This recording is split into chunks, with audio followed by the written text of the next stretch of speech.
ಸ್ನೇಹಿತರೆ, SSLC ಪರೀಕ್ಷೆಯ ಮಾದರಿ ಪ್ರಶ್ನೆ ಪತ್ರಿಕೆ ವಿಜ್ಞಾನಕ್ಕೆ ಸಂಬಂಧಪಟ್ಟಂಥ ಕೆಲವೊಂದು ಪ್ರಶ್ನೆ ಉತ್ತರಗಳನ್ನು ನಾವು ಡಿಸ್ಕಷನ್ ಮಾಡೋಣ. ಅದು ಇಲಾಖೆ ಕೊಟ್ಟಿರತಕ್ಕಂತಹ ಮಾದರಿ ಉತ್ತರಗಳನ್ನು ನಾವು ಈ ವಿಡಿಯೋದಲ್ಲಿ ನೋಡ್ತಾ ಇದ್ದೀವಿ. ಸೋಮವಾರ ಈ ಒಂದು ವಿಜ್ಞಾನಕ್ಕೆ ಸಂಬಂಧಪಟ್ಟಂಥ ಪರೀಕ್ಷೆ ಇರೋದರಿಂದ ನೀವು ಅದರಲ್ಲಿ ಭೌತಶಾಸ್ತ್ರ, ರಸಾಯನಶಾಸ್ತ್ರ ಮತ್ತು ಜೀವಶಾಸ್ತ್ರ ವಿಭಾಗದಲ್ಲಿ ಪ್ರಶ್ನೆ ಉತ್ತರಗಳನ್ನು ನೋಡ್ಕೊಳ್ಳೋದು ತುಂಬ ಒಳ್ಳೆಯದು. ಸಾಕಷ್ಟು ಕ್ವಶನ್ಗಳು ರಿಪೀಟ್ ಆಗಿರೋದ್ರಿಂದ ನೀವು ಈ ಒಂದು ಪ್ರಶ್ನೆ ಪತ್ರಿಕೆ ನಿಮಗೆ ಸಾಕಷ್ಟು ಹೆಲ್ಪ್ ಆಗುತ್ತೆ. ಅದಕ್ಕಾಗಿ ನಾನು ಈ ಒಂದು ಕ್ವಶನ್ ಪೇಪರನ್ನು ತೊಗೊಂಡು ಬಂದಿದ್ದೀನಿ. ಮೊದಲಿಗೆ ಫಿಸಿಕ್ಸ್ ಅಥವಾ ಭೌತಶಾಸ್ತ್ರಕ್ಕೆ ಸಂಬಂಧಪಟ್ಟಂಥ ಪ್ರಶ್ನೆಗಳನ್ನು ನೋಡ್ತಾ ಹೋಗೋಣ. ಇಲ್ಲೇ ಆನ್ಸರನ್ನು ಕೂಡ ಕೊಟ್ಟಿದ್ದಾರೆ, ಅದನ್ನು ಕೂಡ ನೀವು ನೋಡ್ಬೋದು.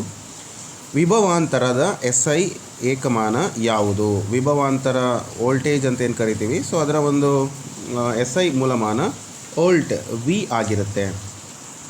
ಇನ್ನು ಮಸೂರದ ಸಂಗಮ ದೂರದ ವಿಲೋಮ ಮಸೂರದ ಸಾಮರ್ಥ್ಯವಾಗಿರುತ್ತೆ.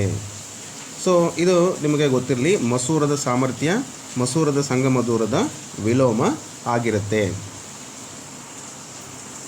ಹಾಗೆಯೇ ವಿದ್ಯುತ್ ಮಂಡಲದಲ್ಲಿ ಬಳಸುವಂಥ ಕೆಳಗಿನ ಘಟಕಗಳ ಚಿಹ್ನೆಗಳನ್ನು ಬರೆಯಿರಿ ಅಂತ ಕೊಟ್ಟಿದ್ದಾರೆ. ಅದರ ಮೊದಲನೇದಾಗಿ ಶುಷ್ಕ ಕೋಶ. ನೀವು ಬೇರೆ ಬೇರೆ ಎಲ್ಲ ಒಂದು ಏನು ಚಿಹ್ನೆಗಳಿದ್ದಾವೆ ಅವುಗಳನ್ನು ಕೂಡ ಚೆನ್ನಾಗಿ ಅಭ್ಯಾಸ ಮಾಡಬೇಕು. ಶುಷ್ಕ ಕೋಶ ಅಂತ ಹೇಳಿದರೆ ಬ್ಯಾಟ್ರಿ ಈ ರೀತಿ ಇರ್ತದೆ. ಇನ್ನು ರಿಯೋಸ್ಟಾಟ್ ಅಂತ ಇದೆ, ಸೊ ಈ ರೀತಿ ಕೂಡ ಬರಿಬೋದು ಅಥವಾ ಈ ರೀತಿ ಕೂಡ ಬರಿಬೋದು. ಎರಡೂ ಚಿಹ್ನೆಗಳು ಕೂಡ ಇಲ್ಲಿ ನಿಮಗೆ ಸರಿ ಅಂತ ಆನ್ಸರನ್ನು ಕೊಡ್ತಾರೆ. ಹಾಗೆಯೇ ಕೆಳಗಿನ ಚಿತ್ರವನ್ನು ಗಮನಿಸಿ. ಸ್ವಿಚ್ ಅನ್ನು ಮುಚ್ಚಿದಾಗ ಸೊಲೆನಾಯ್ಡ್ B ತುದಿಯ ದಂಡಕಾಂತ N ತುದಿಯನ್ನು ಆಕರ್ಷಿಸುವುದೇ? ಉತ್ತರವನ್ನು ಸ್ಪಷ್ಟೀಪಡಿಸಿ ಅಂತ ಕೊಟ್ಟಿದ್ದಾರೆ. ಅಲ್ಲಿ ಸ್ವಿಚ್ಚನ್ನು ಆನ್ ಮಾಡಿದಾಗ ಈ ಆಕರ್ಷಣೆ ಆಗುತ್ತೋ ಇಲ್ಲೋ ಅಂತಕ್ಕಂಥದ್ದು, ಈ N ಭಾಗ ಆಕರ್ಷಣೆ ಆಗುತ್ತೋ ಇಲ್ಲೋ ಅಂತ ಹೇಳ್ಬಿಟ್ಟು, ಸೊ ಸ್ವಿಚ್ ಆನ್ ಮಾಡಿದಾಗ ಇಲ್ಲ, ಅದು ವಿಕರ್ಷಣೆಯಾಗುತ್ತೆ. ಅಂದರೆ ಸ್ವಿಚ್ಚನ್ನು ಮುಚ್ಚಿದಾಗ ಸೊಲೆನಾಯ್ಡ್ನ B ತುದಿಯು N ಧ್ರುವದಂತೆ ವರ್ತಿಸುತ್ತದೆ. ಆದ್ದರಿಂದ ಸಜಾತಿ ಧ್ರುವಗಳು ಇಲ್ಲಿ ವಿಕರ್ಷಣೆ ಆಗ್ತವೆ. ಸೊ ಇದು ಏನಾಗ್ತದೆ ನಿಮ್ಗೆ ಗೊತ್ತಿರಲಿ, ಇಲ್ಲಿ ಕೂಡ ನಾರ್ತು ಮತ್ತು ಇಲ್ಲಿ ಕೂಡ ನಾರ್ತ್ ಬಂದಾಗ ಇವೆರಡು ರಿಪೆಲ್ ಆಗ್ತವೆ, ಅಂದರೆ ಒಂದಕ್ಕೊಂದು ಪರಸ್ಪರ ದೂರ ತಳ್ಳಲ್ಪಡ್ತವೆ. ಹಾಗಾಗಿ ಇಲ್ಲ ಅಂತ ನಾವು ಬರಿಬೇಕಾಗತ್ತೆ. ಇನ್ನು ಗೃಹ ಬಳಕೆಯ ವಿದ್ಯುತ್ ಮಂಡಲದಲ್ಲಿ ಓವರ್ಲೋಡ್ ತಪ್ಪಿಸಲು ಯಾವ ಮುನ್ನೆಚ್ಚರಿಕೆ ಕ್ರಮಗಳನ್ನು ತೆಗೆದುಕೊಳ್ಳಬೇಕು ಅಂತ ಕೊಟ್ಟಿದ್ದಾರೆ. ಸೊ ಇಲ್ಲಿ ನೀವು ಓವರ್ಲೋಡ್ ಅಂತ ಹೇಳಿದಾಗ ಇಲ್ಲಿ ಸಾಕಷ್ಟು ಪಾಯಿಂಟ್ಗಳು ಬರುತ್ತೆ. ನೀವು ಅದರಲ್ಲಿ 4 ಉತ್ತರಗಳನ್ನು ಮಾತ್ರ ಬರಿಬೋದು. ವಿದ್ಯುತ್ ಮಂಡಲದಲ್ಲಿ ಸಜೀವ ಮತ್ತು ತಟಸ್ಥ ತಂತಿಗಳು ನೇರ ಸಂಪರ್ಕಕ್ಕೆ ಬರಬಾರದು. ಇನ್ನೊಂದು, ತಂತಿಗಳ ಮೇಲಿನ ಅವಾಹಕ ಹೊದಿಕೆ ಹಾನಿಯಾಗಬಾರದು. ವಿದ್ಯುತ್ ಉಪಕರಣಗಳಲ್ಲಿ ದೋಷವಿರಬಾರದು. ಹಲವು ಉಪಕರಣಗಳು ಒಂದೇ ಸಾಕೆಟ್ಗೆ ಜೋಡಿಸಿರಬಾರದು. ವಿದ್ಯುತ್ ಮಂಡಲದಲ್ಲಿ ಸೂಕ್ತ ದರದ ಫ್ಯೂಸ್ ಬಳಸಬೇಕು ಅಂತ. ಒಂದೊಂದಕ್ಕೆ ಅರ್ಧ ಮಾರ್ಕ್ಸು, ಟೋಟಲ್ 2 ಮಾರ್ಕ್ಸ್ ನಿಮಗಲ್ಲಿ ಸಿಗುತ್ತೆ. ಹಾಗೆಯೇ ವಾಹಕವೊಂದರ ರೋಧವು ಅವಲಂಬಿಸಿರುವಂಥ ಅಂಶಗಳನ್ನು ತಿಳಿಸಿ. ರೋಧ ಯಾವುದರ ಮೇಲೆ ಅವಲಂಬಿತವಾಗಿದೆ ಅಂತ ನಾವು ನೋಡೋದಾದರೆ ವಾಹಕದ ಉದ್ದ ಮತ್ತು ವಾಹಕದ ಒಂದು ದಪ್ಪ ಅಥವಾ ಅಡ್ಡ ಕೊಯ್ತು, ವಾಹಕದ ಪ್ರಾಕೃತಿಕ ಗುಣ ಮತ್ತು ವಾಹಕದ ತಾಪ, ಇವೆಲ್ಲವೂ ಕೂಡ ಆ ಒಂದು ವಾಹಕವೊಂದರ ರೋಧವನ್ನು ಅವಲಂಬಿಸಿರ್ತವೆ. ಇನ್ನು ಕೆಳಗೆ ಕೊಟ್ಟಿರ್ತಕ್ಕಂಥ ಚಿತ್ರವನ್ನು ಗಮನಿಸಿ ಮತ್ತು ವಿಶ್ಲೇಷಿಸಿ. ಇಲ್ಲಿ ಉಂಟಾದಂತಹ ದಿಕ್ಪಲ್ಲಟ ಕೋನವನ್ನು ಹೆಸರಿಸಿ ಮತ್ತು ಈ ಕೋನದ ಮೌಲ್ಯವನ್ನು ಗುರುತಿಸಿ ಅಂತ ಕೊಟ್ಟಿದ್ದಾರೆ. ಸೊ ಇಲ್ಲಿ ನೋಡ್ಬೋದು ನೀವು ಒಂದು ದಿಕ್ಪಲ್ಲಟ ಉಂಟಾದ ಕೋನ ಅದು ಯಾವುದು ಮತ್ತು ಆ ಕೋನದ ಮೌಲ್ಯ ಏನಿದೆ ಅಂತಕ್ಕಂಥದ್ದನ್ನು ನಮಗಿಲ್ಲಿ ಕೇಳಿದ್ದಾರೆ. ಸೊ ಇಲ್ಲಿ ಉತ್ತರ ಆಪ್ಷನ್ಸಲ್ಲಿ ನೋಡ್ತಾ ಇದ್ದೀರಾ, HGF. ಸೊ H ಮತ್ತು G ಹಾಗೆ F ಅಂತಕ್ಕಂಥದ್ದು, ಇದು ಈ ಒಂದು ಕೋನ, ಅದಕ್ಕೆ ಸರಿಯಾದ ಉತ್ತರ. ಅದು ಎಷ್ಟಿದೆಯಪ್ಪ ಅಂದರೆ 38 ಡಿಗ್ರಿ ಇದೆ.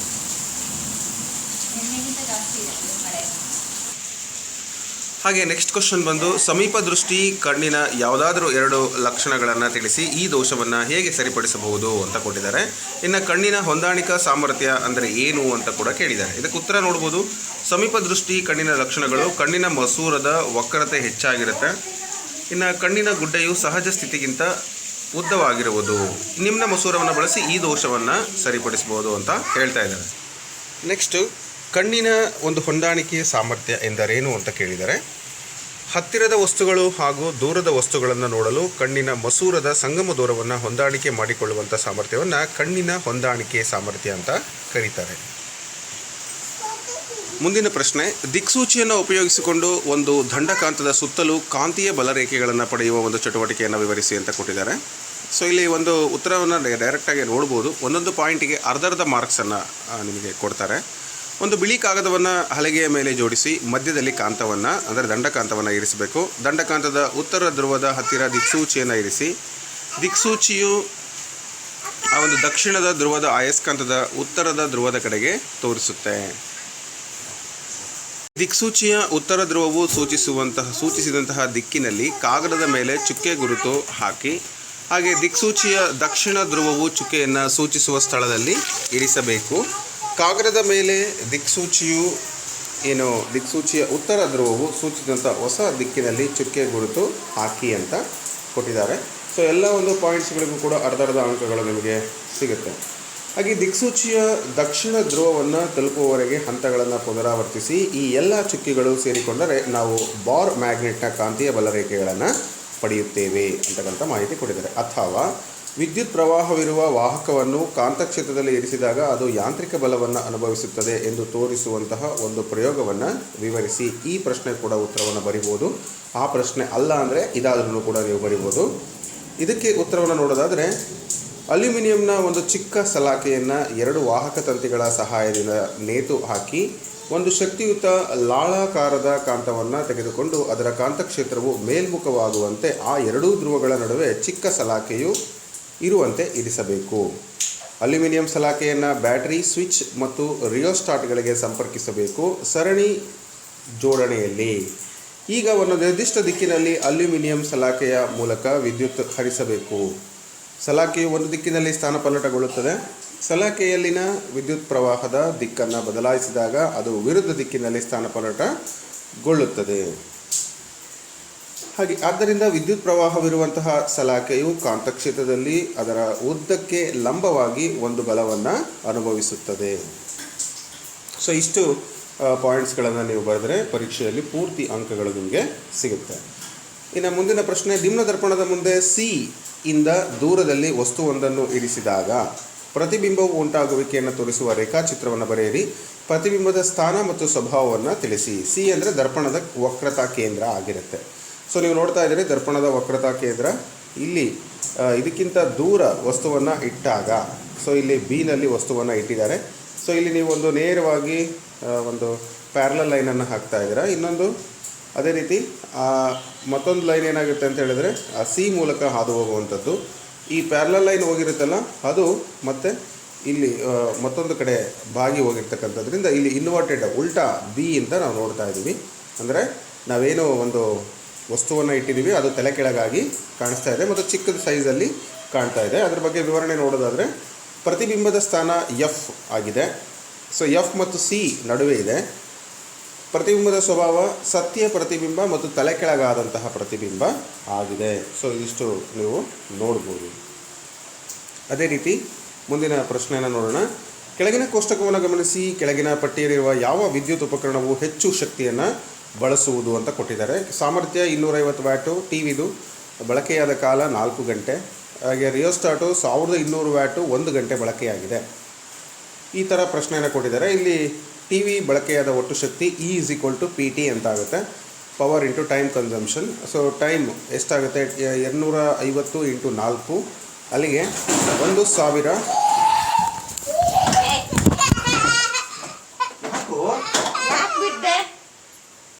ಟೋಟಲ್ ಟಿ ವಿ ಬಳಸಿದಂತಹ ಒಟ್ಟು ಶಕ್ತಿಯನ್ನು ನಾವಿಲ್ಲಿ ಕ್ಯಾಲ್ಕುಲೇಟ್ ಮಾಡಿದರೆ 1 ಕಿಲೋ ವ್ಯಾಟ್ ಪರ್ ಅವರ್ ಆಗುತ್ತೆ. ಸೊ 1 kWh ಅಂತ ಬರೆದಿದ್ದೀವಿ. ಸೊ ಅದೇ ರೀತಿ ರೋಸ್ಟರ್ ಬಳಸಿದ ಒಟ್ಟು ಶಕ್ತಿ E=PT. ಆ್ಯಸ್ ಯೂಶ್ವಲ್ ಅದೇ ಫಾರ್ಮುಲಾವನ್ನು ಹಾಕ್ತೀರಾ. ಸೊ ಇಲ್ಲಿ 1 ಇಂಟು ಅಂದರೆ 1200 ಇಂಟು 1 ಆಗುತ್ತೆ. ಅಂದರೆ 1.2 ಕಿಲೋ ವ್ಯಾಟ್ ಪರ್ ಅವರ್ ಆಗುತ್ತೆ. ಅಂದರೆ ಇಲ್ಲಿ ನಿಮಗೆ ಗೊತ್ತಾಗ್ತಾ ಇದೆ ರೋಸ್ಟರ್ ಅಂದರೆ ಟೋಸ್ಟರ್ ಏನಿದೆ, ಟೋಸ್ಟ್ ಮಾಡ್ತಕ್ಕಂಥ ಒಂದು ರೋಸ್ಟರನ್ನು ಟೋಸ್ಟ್ ಮಾಡ್ತಕ್ಕಂತಹ ಒಂದು ವಸ್ತು ಅದು ಹೆಚ್ಚು ವಿದ್ಯುತ್ತನ್ನು ಶಕ್ತಿಯನ್ನು ಬಳಸ್ಕೊಂಡಿದೆ ಅಂತಕ್ಕಂಥದ್ದು. ಸೊ ಟೋಸ್ಟರ್ ಸರಿಯಾದ ಉತ್ತರ ಆಗುತ್ತೆ. ಇನ್ನು ಮುಂದಿನ ಪ್ರಶ್ನೆ, 2 ಓಮ್ ಮತ್ತು 4 ಓಮ್ನ ರೋಧವನ್ನು ಸಮಾಂತರವಾಗಿ ಜೋಡಿಸಲಾಗಿದೆ. 4 ಓಮ್ ಇರುವಂಥ ಸ್ಥಳದಲ್ಲಿ 6 ಓಮ್ನ ರೋಧಕವನ್ನು ಬಳಸಿದರೆ ಆಗ ಎರಡೂ ಜೋಡಣೆಗಳಲ್ಲಿ ದೊರಕಿದ ಒಟ್ಟು ರೋಧಗಳ ನಡುವಣ ವ್ಯತ್ಯಾಸವನ್ನು ಕಂಡುಹಿಡಿಯಿರಿ ಅಂತ ಕೊಟ್ಟಿದ್ದಾರೆ. ಇಂದು ಆ ಪ್ರಶ್ನೆಗೆ ಮತ್ತು ಈ ಪ್ರಶ್ನೆ ಎರಡಕ್ಕೂ ಉತ್ತರವನ್ನು ಬರೀಬೇಕಾಗುತ್ತೆ. ಸೊ ಬಿ ಪ್ರಶ್ನೆಗೆ ಸರಿಯಾದ ಉತ್ತರ R1 2 ಓಮ್ ಆಗಿರುತ್ತೆ, R2 4 ಓಮು, RP1 ಅನ್ನು ನಮಗೆ ಕೇಳಿದ್ದಾರೆ. ಸೊ ಸೂತ್ರ ನಿಮಗೆ ಗೊತ್ತಿದೆ, ಪ್ಯಾರಲಲ್ ಕನೆಕ್ಷನ್ಗೆ RP1 ಅಂತ ಕರಿತೀವಿ. So 1/R1 + 1/R2, 1/2 + 1/4. ಇದನ್ನು ನಾವು LCM ತೊಗೊಂಡ್ರೆ 2 + 1/4 ಆಗುತ್ತೆ. ಸೊ 3/4 ಉತ್ತರ ಆಗುತ್ತೆ. ಸೊ ಅಲ್ಲಿ ನಮಗೆ 1/RP1 ಇರೋದ್ರಿಂದ ಸೊ RP1 ತೊಗೊಂಡ್ರೆ ಇದು ರೆಸಿಪ್ರೋಕಲ್ ಆಗುತ್ತೆ, ಅಂದರೆ ಉಲ್ಟಾ ಆಗುತ್ತೆ. ಸೊ 4/3 ಅಂತಂದರೆ 1.33 ಓಮ್ ಆಗುತ್ತೆ. ಸೊ ಅಂದರೆ 4 ಓಮ್ ಇರುವ ಸ್ಥಳದಲ್ಲಿ 6 ಓಮ್ನ ರೋಧಕವನ್ನು ಬಳಸಿದ್ದಾರೆ ಅಂತ ಕೇಳಿದ್ದಾರೆ. ಸೊ ಅಲ್ಲಿ ಸ್ವಲ್ಪ ನಾವು ಚೇಂಜಸ್ ಮಾಡ್ಕೋಬೇಕು. ಆಗ RP2ನ ನಾವು ಇಲ್ಲಿ ಕಂಡುಹಿಡಿತಾ ಇದ್ದೀವಿ. ಸೊ ಆ 1/R1 + 1/R2ನಲ್ಲಿ 1/R1 ಅಂದರೆ 2, R2 ಜಾಗದಲ್ಲಿ 6 ಹಾಕ್ತಾ ಇದ್ದೀವಿ. 4 ಜಾಗದಲ್ಲಿ 6 ಹಾಕಿದಾಗ ಇದಕ್ಕೆ LCM ಕಂಡುಹಿಡಿದ್ರೆ 6 ಆಗುತ್ತೆ. ಸೊ ಟೋಟಲ್ ಆನ್ಸರ್ ಬಂದು 1.5 ಓಮ್ ಆಗುತ್ತೆ. ಈ ಎರಡೂ ಜೋಡಣೆಗಳು ದೊರಕಿದ ಒಟ್ಟು ರೋಧಗಳ ನಡುವಣ ವ್ಯತ್ಯಾಸ. ಸೊ RP2 - RP1 ಮಾಡಿದಾಗ ನಮಗೆ 1.5 - 1.33 ಮೈನಸ್ ಮಾಡಿದಾಗ 0.17 ಓಮ್ ಬರುತ್ತೆ. ಸೊ ಈ ರೀತಿಯಾಗಿ ನಾವೇನು ಮಾಡ್ಬೋದು ಅಂದರೆ ಆನ್ಸರನ್ನು ಕಂಡುಹಿಡಿಬೇಕಾಗುತ್ತೆ. ಸೊ ನೆಕ್ಸ್ಟ್ ಬಂದು ಮುಂದಿನ ಪ್ರಶ್ನೆ. ಆ ಪ್ರಶ್ನೆ AB ನಿಮಗೆ ಅಟೆಂಡ್ ಮಾಡೋಕ್ಕೆ ಆಗಿಲ್ಲ ಅಂದಾಗ ಈ ಪ್ರಶ್ನೆಗಳನ್ನು ಕೂಡ ನೀವು ಅಟೆಂಡ್ ಮಾಡ್ಬೋದು. 350 ವ್ಯಾಟ್ ಸಾಮರ್ಥ್ಯದ ಬ್ರೆಡ್ ಟೋಸ್ಟರ್ ದಿನಕ್ಕೆ 6 ಗಂಟೆಗಳ ಕಾಲ ಬಳಕೆಯಾಗುತ್ತದೆ. 250 ವ್ಯಾಟ್ ಸಾಮರ್ಥ್ಯದ ಇಸ್ತ್ರಿ ಪೆಟ್ಟಿಗೆಯು ದಿನಕ್ಕೆ 4 ಗಂಟೆಗಳ ಕಾಲ ಬಳಕೆಯಾಗುತ್ತದೆ. ಈ ಉಪಕರಣಗಳನ್ನು 30 ದಿನಗಳ ಕಾಲ ಬಳಸಿದರೆ 1 ಕಿಲೋ ವ್ಯಾಟ್ ಪರ್ ಅವರ್ಗೆ Rs. ಉಪಯೋಗಿಸಿದ ಶಕ್ತಿಯ ಒಟ್ಟು ಮೌಲ್ಯವನ್ನು ಲೆಕ್ಕಾಚಾರ ಮಾಡಿ ಅಂತ ಕೊಟ್ಟಿದ್ದಾರೆ. ಸೊ ಇದಕ್ಕೆ ನೀವು ಆನ್ಸರನ್ನು ಕಂಡುಹಿಡಿಬೋದು. ಹೇಗೆ ಅಂತ ಹೇಳಿದರೆ 30 ದಿನಗಳಲ್ಲಿ ಬ್ರೆಡ್ ಟೋಸ್ಟರ್ ಬಳಸಿದಂಥ ಶಕ್ತಿ ನೋಡ್ಬೋದು ನೀವು ಎಷ್ಟಾಗಿದೆ ಅಂತ. 350 × 6 × 30 ಅಂದರೆ ಒಂದು ದಿನಕ್ಕೆ 6 ಗಂಟೆಗಳ ಕಾಲ ಕೆಲಸ ಮಾಡೋದ್ರಿಂದ ಅದು ನಮಗಿಲ್ಲಿ 63 ಕಿಲೋ ವ್ಯಾಟ್ ಅವರ್ ಆಗುತ್ತೆ. ಅದೇ ಥರ ಇಸ್ತ್ರಿ ಪೆಟ್ಟಿಗೆ ಒಟ್ಟು ಶಕ್ತಿ 250 × 4 ಅದು 30 ದಿನಗಳವರೆಗೆ, ಇದು 30 ಕಿಲೋ ವ್ಯಾಟ್ ಅವರ್ ಆಗುತ್ತೆ. ಸೊ ಟೋಟಲ್ಲು ಎರಡನ್ನೂ ನಾವಿಲ್ಲಿ ಆ್ಯಡ್ ಮಾಡಿದರೆ 93 ಕಿಲೋ ವ್ಯಾಟ್ ಪರ್ ಅವರ್ ಆಗುತ್ತೆ. ಸೊ 93 × 4 ರೂಪಾಯಿ ಪೇ ಮಾಡ್ತಾ ಇದ್ದೀವಿ, ಹಾಗಾಗಿ 372 ರೂಪಾಯಿ ಒಟ್ಟು ಮೌಲ್ಯವನ್ನು ನಾವು ಅವರಿಗೆ ಪೇ ಮಾಡಬೇಕಾಗುತ್ತೆ. ಸೊ ಈ ರೀತಿ ಇದು ನಿಮಗೆ ಸ್ವಲ್ಪ ಕಷ್ಟ ಅಂದರೆ ಇನ್ನು ಲೆಂತಿ ಅನಿಸಿದ್ರು ಕೂಡ ತುಂಬ ಈಸಿಯಾಗಿ ನೀವು ಅಂಕಗಳನ್ನು ತಗೋಬೋದು. ಇನ್ನು ಎರಡನೇ ಪ್ರಶ್ನೆ, ಅದರಲ್ಲಿ ಬಿ ಪ್ರಶ್ನೆಯನ್ನು ನೋಡ್ತಾ ಇದ್ದೀರಾ. 880 ವ್ಯಾಟ್ ಸಾಮರ್ಥ್ಯವನ್ನು ಹೊಂದಿರುವಂಥ ಒಂದು ಫ್ಯಾನ್ ಅನ್ನು 220 ವೋಲ್ಟ್ ವಿಭವಾಂತರದ ಮೂಲಕ್ಕೆ ಸಂಪರ್ಕಿಸಲಾಗಿದೆ. ಈ ಮಂಡಲದಲ್ಲಿ ವಿದ್ಯುತ್ ಪ್ರವಾಹ ಮತ್ತು ವಿದ್ಯುತ್ ರೋಧವನ್ನು ಲೆಕ್ಕಾಚಾರ ಮಾಡಿ ಅಂತ ಕೇಳಿದ್ದಾರೆ. ಸೊ ಇದನ್ನು ನೀವು P = 880 ವ್ಯಾಟ್ ಆಗುತ್ತೆ, V = 220 ವೋಲ್ಟ್ಸ್ ಆಗುತ್ತೆ. I ಮತ್ತು R ಅನ್ನು ಕಂಡುಹಿಡಿಬೇಕು. P = VI ಆಗುತ್ತೆ. ಸೊ I = P/V ನಿಮಗೆ ಗೊತ್ತಿದೆ. ಸೊ I = 880/220, I = 4 ಆಂಪಿಯರ್ ಆಯಿತು. ಅಂದರೆ V = IR ನಮ್ಗೆ ಗೊತ್ತು, R = V/I ಆಗುತ್ತೆ. ಅಂದರೆ V ಅಂದರೆ 220/4, R = 55 ಓಮ್ ಆಗುತ್ತೆ. ಸೊ ಈ ರೀತಿ ನೀವು ಆನ್ಸರನ್ನು ಕಂಡುಹಿಡಬೇಕು. ಮೇಯ್ನ್ ಇಲ್ಲಿ ನಿಮಗೆ ಬೇಕಾಗಿರೋದು ಸೂತ್ರ. ಸೊ ಈ ಫಾರ್ಮುಲಾಗಳು ನೆನಪಿಲ್ಲ ಅಂದರೆ ಆನ್ಸರನ್ನು ಮಾಡಲಿಕ್ಕೆ ಸಾಧ್ಯ ಇಲ್ಲ. ಸೊ ನೆಕ್ಸ್ಟ್ ಮುಂದಿನ ಪ್ರಶ್ನೆಗಳನ್ನು ನೋಡ್ತಾ ಹೋಗೋಣ. ಬೆಳಕಿನ ವಕ್ರೀಭವನದ ನಿಯಮಗಳನ್ನು ನಿರೂಪಿಸಿ ಅಂತ ಕೊಟ್ಟಿದ್ದಾರೆ. ಹಾಗೆ ಬಿ ಪ್ರಶ್ನೆ, ಪೀನದರ್ಪಣ ಮತ್ತು ನಿಮ್ನ ಮಸೂರಗಳ ನಡುವಣ ಯಾವುದಾದ್ರೂ 2 ವ್ಯತ್ಯಾಸಗಳನ್ನು ತಿಳಿಸಿ. ಸೊ ಮೊದಲನೇದು ಬೆಳಕಿನ ವಕ್ರೀಭವನದ ನಿಯಮಗಳು ಅಂತ ನೋಡೋದಾದರೆ 2 ಪ್ರಮುಖವಾದ ನಿಯಮಗಳು ಬರ್ತವೆ. ಒಂದನೇ ನಿಯಮ ಪತನ ಕಿರಣ, ವಕ್ರೀಮ ಕಿರಣ ಮತ್ತು 2 ಮಾಧ್ಯಮಗಳ ಸಂಪರ್ಕದ ಮೇಲ್ಮೈಗೆ ಪತನ ಬಿಂದುವಿನಲ್ಲೇ ಎಳೆದ ಲಂಬ ಎಲ್ಲವೂ ಒಂದೇ ಸಮತಲದಲ್ಲಿ ಇರುತ್ತವೆ ಅಂತಕ್ಕಂಥದ್ದು. ಇನ್ನು ಎರಡನೇ ನಿಯಮ ಏನು ಹೇಳುತ್ತೆ, ನೀಡಿರುವಂತಹ ಜೋಡಿ ಮಾಧ್ಯಮಗಳಿಗೆ ಪತನ ಕೋನದ ಸೈನು ಮತ್ತು ವಕ್ರಮ ಕೋನದ ಸೈನುಗಳ ಅನುಪಾತ ಸ್ಥಿರವಾಗಿರುತ್ತದೆ. ಸೈನ್ R = ಕಾನ್ಸ್ಟೆಂಟ್ ಅಥವಾ ಸ್ಥಿರಾಂಕ, ಇದು ನಿಯಮ ಆಗಿರುತ್ತೆ. ಇನ್ನು ಪೀನದರ್ಪಣ ಮತ್ತು ಪೀನ ಮಸೂರಕ್ಕೆ ಇರುವಂಥ ವ್ಯತ್ಯಾಸ ಕೇಳಿದ್ರಲ್ವ ಅವರು. ಸೊ ದರ್ಪಣ ಮತ್ತು ಮಸೂರಕ್ಕಿರುವಂಥ ವ್ಯತ್ಯಾಸ ನೋಡ್ಬೋದು. ಬೆಳಕನ್ನು ಪ್ರತಿಫಲಿಸುತ್ತದೆ, ಇದು ಬೆಳಕನ್ನು ವಕ್ರೀಭವನಗೊಳಿಸುತ್ತದೆ. ಇನ್ನು ಪೀನದರ್ಪಣ ಬೆಳಕನ್ನು ವಿಕೇಂದ್ರೀಕರಿಸುತ್ತದೆ, ಬೆಳಕನ್ನು ಇದು ಕೇಂದ್ರೀಕರಿಸುತ್ತದೆ. ಪೀನದರ್ಪಣ ಮಿಥ್ಯ ಮತ್ತು ನೇರ ಪ್ರತಿಬಿಂಬವನ್ನು ಉಂಟು ಮಾಡುತ್ತೆ. ಪಿನ ಮಸೂರ ಸಾಮಾನ್ಯವಾಗಿ ಸತ್ಯ ಮತ್ತು ತಲೆಕೆಳಗಾದ ಪ್ರತಿಬಿಂಬವನ್ನು ಉಂಟು ಮಾಡುತ್ತೆ. ಸೊ ಇದರಲ್ಲಿ ಯಾವುದಾದ್ರೂ ಎರಡನ್ನು ಬರೆದರೂ ಕೂಡ ನಿಮಗೆ ಅಂಕಗಳು ಕೊಡ್ತೀವಿ ಅಂತ ಹೇಳಿದ್ದಾರೆ. ಸೊ ಇದಿಷ್ಟು ನಿಮಗೆ ಮೊದಲನೇ ವಿಭಾಗದಲ್ಲಿ. ಮುಂದಿನ ವಿಡಿಯೋದಲ್ಲಿ ನಾನು ನಿಮಗೆ ರಸಾಯನ ಒಂದು ವಿಜ್ಞಾನಕ್ಕೆ ಸಂಬಂಧಪಟ್ಟಂಥ ತರಗತಿಯನ್ನು ತೆಗೆದುಕೊಳ್ತೀನಿ. ಸೊ ಭೌತ ವಿಜ್ಞಾನ ನಿಮ್ಮ ಸಮಯವನ್ನು ಉಳಿಸ್ಲಿಕ್ಕಾಗಿ ನಾನು ಸ್ವಲ್ಪ ಸ್ಪೀಡನ್ನು ಹೇಳಿದ್ದೀನಿ. ಯಾಕೆ ಅಂತ ಹೇಳಿದರೆ, ಈಗ ಆಲ್ರೆಡಿ ನೀವು ಓದಿರೋದನ್ನು ಸ್ವಲ್ಪ ರೀಕಾಲ್ ಮಾಡ್ಕೊಳ್ಳೋಕ್ಕೆ ಒಂದು ಚಾನ್ಸ್ ಅಂತ ತಿಳ್ಕೊಳ್ಬೇಕು ಅಂತ ಹೇಳ್ತಾ, ಸೊ ಇದರ ಒಂದು PDF ನಿಮಗೆ ವೆಬ್ಸೈಟಲ್ಲಿ ಲಭ್ಯ ಇದೆ, ಅಥವಾ ನಮ್ಮ ಒಂದು ಟೆಲಿಗ್ರಾಮ್ ಗ್ರೂಪ್ ಅಥವಾ ವಾಟ್ಸಪ್ ಗ್ರೂಪ್ನಲ್ಲಿ ನಿಮಗೆ ಶೇರ್ ಮಾಡ್ತೀವಿ. ಸೊ ನಿಮಗೆ ಅಥವಾ ವೆಬ್ಸೈಟಲ್ಲಿ ಕೂಡ ಸಿಗುತ್ತೆ, ಡೌನ್ಲೋಡ್ ಮಾಡ್ಕೊಳ್ಳಿ. ಇದರ ಒಂದು ಮಾರ್ಗದರ್ಶನದಲ್ಲಿ ನೀವು ಪರೀಕ್ಷೆಯನ್ನು ಬರೀರಿ ಅಂತ ಹೇಳ್ತಾ ಮುಂದಿನ ವಿಡಿಯೋದಲ್ಲಿ ಮತ್ತೆ ಭೇಟಿ ಆಗ್ತೀನಿ. All the best. ಧನ್ಯವಾದಗಳು.